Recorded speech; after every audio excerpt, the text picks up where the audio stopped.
وتحكي لنا أم سماعة بنت أبي رهم قالت: شهدت آمنة بنت وهب في علتها التي ماتت فيها، ومحمد غلام يفع إذا أكمل 5 من سين. قالت: عند راسها في وقت موتها وهم راجعون من المدينة، قربوا على مكة ولكن عاد باقي مسافة في الأبواء. قالت: رأيت عند راسها وهي مريضة، فنظرت إلى وجه أمه قالت: بارك فيك الله من غلامي، يا ابن الذي من حومة الحمام نجا على أبو عبد الله. تقول له: يا ابن الذي من حومة الحمام نجا بعون الملك المنعام، فودي غداة الضرب بالسهام 100 من إبل سوامي، إن صح ما أبصرت في منامي فأنت مبعوث إلى الأنام.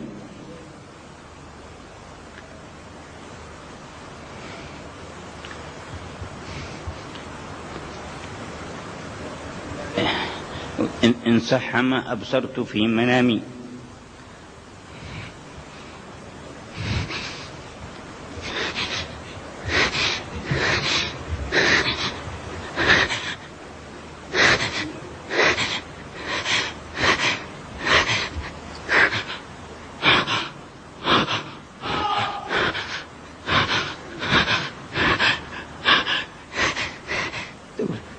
فأنت مبعوث إلى الأنام، من عندي ذي الجلال والإكرام، تبعث في الحل وفي الحرام، تبعث بالتحقيق والإسلام، دين أبيك البر إبراهام، تبعث بالتخفيف والإسلام،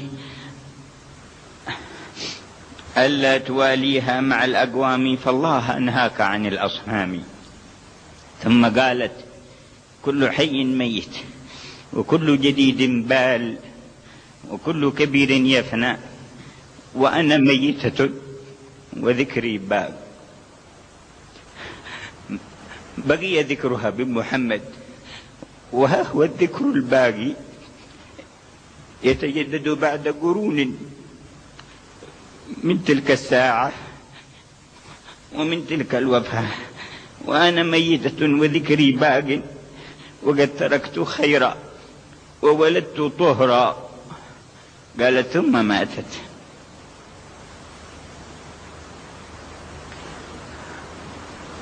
أبعد هذا يتقول متقول على آمنة؟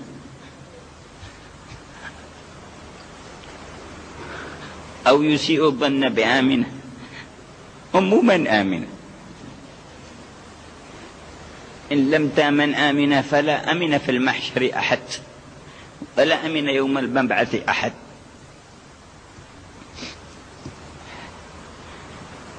قالت: وكنا نسمع نوح الجن عليها فحفظنا من ذلك،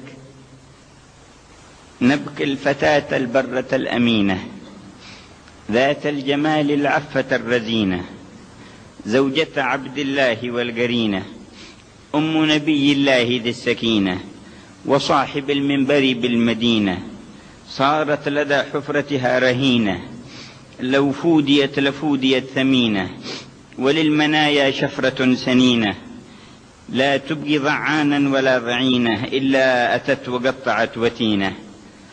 أما هلكت أيها الحزينة عن الذي ذو العرش يعلي دينه، فكلنا والهة حزينة، نبكيك للعطلة أو للزينة، وللضعيفات وللمسكينة.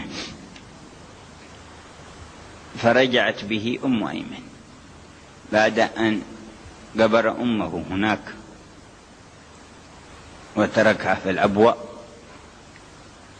وله زيارة لها كانت بعد رجوعه من المدينة المنورة وبعد الهجرة، وزار معه جمع من الصحابة، فما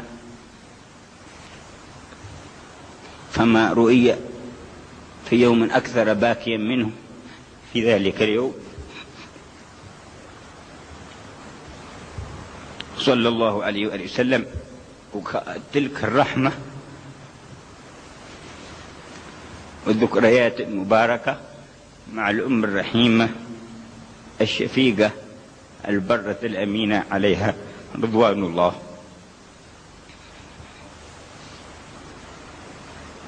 ما يتشدق به بعض المتكلمين في الجناب الشريف إما من الضعيف الذي لا يحتج به ولا تقوم به حجة، وإما ما كان معارضا بنصوص الآيات التي بها نعتقد أن لا يعذب الله من لم يبعث فيهم رسول ولو كانوا على الشرك، ناهيك بأهل التوحيد منهم. وقد كان في مكة عدد من الموحدين ومن أعظمهم جده عبد المطلب وأمه آمنة بنت وهب، وها هي وصيتها له عند الموت: فالله أنهاك عن الأصنام. لو لم يكن الواحد في ذلك الوقت موحد لكان ناجيا من العذاب، لقول الله: وما كنا معذبين حتى نبعث رسولا، وقول: لتنذر قوما ما أنذر آباؤهم وما أرسلنا إليهم من نذير من قبلك فما جاءهم نذير. فكيف وقد اختصوا بعناية الله ورعايته أن جعلوا محضنا ومسكنا سيد الوجود صلى الله عليه وسلم عليه وعلى آله. ولذا ما أعجب قول الشاعر وهو يصف البقعة التي قبر فيها النبي: صارت خير البقاع على الإطلاق بالإجماع عند أهل العلم لكونها ضمت جسد الحبيب، لكنه قال: إن هذا الجسد كون في بطني آمنة. ويقول: إن كان أشرف بقعة تلك التي أضحى بها خير الأنام دفينا، فلكونها ضمت عظام المصطفى لكن ببطنك كونت تكوينا. وسط بطن آمنة كونت العظام الشريفة، وكون الجسد الأبهر الأطهر عند الرب تبارك وتعالى. فلا والله لن يكون مسكن تلك البطن إلا الفردوس الأعلى. الله شاءك أن تكوني فينا أما لخير المرسلين حنونا، اختارك المولى لحمل أمانة فخلقت آمنة وضعت أمينا. أنت كسوت الدهر أشرف حلة وجعلت حلة تاجه الإثنين، ترجوه أمته وتيأس أمه، حاشاه وهو بقولها وببرها يوصينا صلى الله عليه وسلم وبارك عليه وعلى آله وأصحابه. وتكلم العلماء عن حديث النهي عن الاستغفار، قالوا: ليس في ذلك دلالة على النقص ولا على الكفر من قريب ولا من بعيد، فإنه كان قد نهي عن أن يصلي على من عليه دين وامتنع عن ذلك، وقد نهي أن يصلي على الشهداء إذا قتلوا في سبيل الله، وامتنع عن ذلك وليس ذلك إلا لكرامتهم. فكذلك أمه أولى بالكرامة من أحد أفراد أمته من الشهداء، إذ ماتت على التوحيد وقد خدمت سيد الخلق حبيب الرب. فإن كانت امرأة من بني إسرائيل خدمت كلبا فسقته فغفر الله لها وأدخلها الجنة، فإن آمنة خدمت الأشرف الأطهر الأنقى، أفلا يرضى أولئك المرضى أن يساووه بكلب في بني إسرائيل؟ قاتلهم الله وأنى يؤفكون. شان محمد عند الله أعظم من أن يعذب الله أمه أو أباه، الله أعلم حيث يجعل. تخير لي، يقول صلى الله عليه وسلم: أفجهل ربنا حتى لا يعرف كيف يختار من خلقه في ذلك الزمن أبا وأما؟ تخير لي الآباء والأمهات، ووصف آباءه وأمهاته، يقول: ولم أزل ونقلوا في خير الأصلاب، في خير الرجال نفسا فنفسا، حتى كنت من أبي وأمي.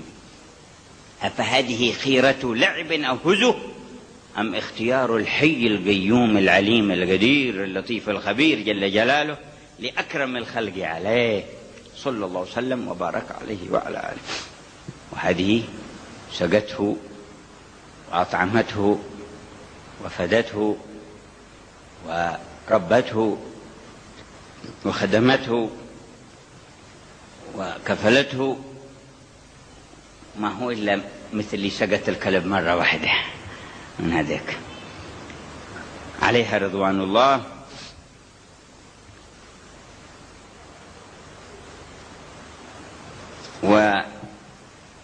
ورجعت